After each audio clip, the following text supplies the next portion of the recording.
Մի փիլիսոփա իմաստասեր լսում է մի վանքի մասին, որ այնտեղ շատ հրաշքներ են լինում էլի։ Ու երկար ճանապարհ է գնում է այդ վանքը, դուրը թակում է,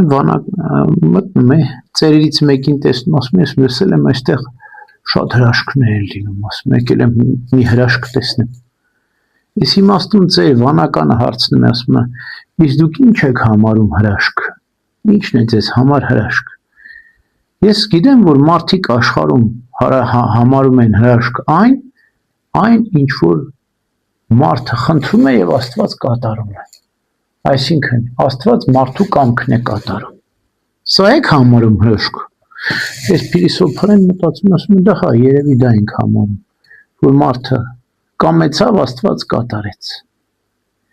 Իսկ մենք վանքում հրաշք ենք համարում այն, ինչ որ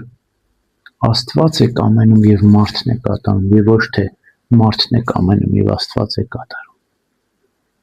Աստված միշտ էլ կարող է մարդու կամքը կատարել։ Ավելի լավ է, որ մարդը Աստծո կամքը կատարի։ Սա ավելի մեծ հրաշք է։ Այո, այսպիսի հրաշքներ շատ են լինում մեր վանքում, որտեղ Աստված ինչ որ կամենում է, մենք կատարում ենք։ Եվ չենք էլ ուզում, որ Աստված մեր կամքը կատարի, չէ։ Որտեղ երբ ինչ որ Աստված կամենում է, մենք կատարում ենք, ազատագրվում է։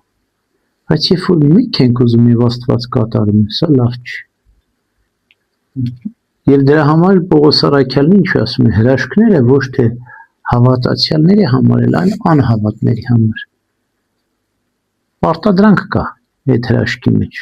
Դու պարտադրում ես երկնքին, ասում ես, Տեր Աստված, ես ուզում եմ առողջություն լինի, հաջողություն լինի։ Իսկ հակառակի մեջ սեր կա։ Երբ որ դու անում ես ինչ որ Աստված է ուզում, եւ ոչ թե ինչ որ դու ես ուզում Աստված է անում։ Ուրեմն ձգնենք այս իրական ազատությանը, այն ինչ որ Աստված է ուզում, մենք ուզենք եւ ինչ որ մենք ուզենք Աստված կանի։ Ամեն։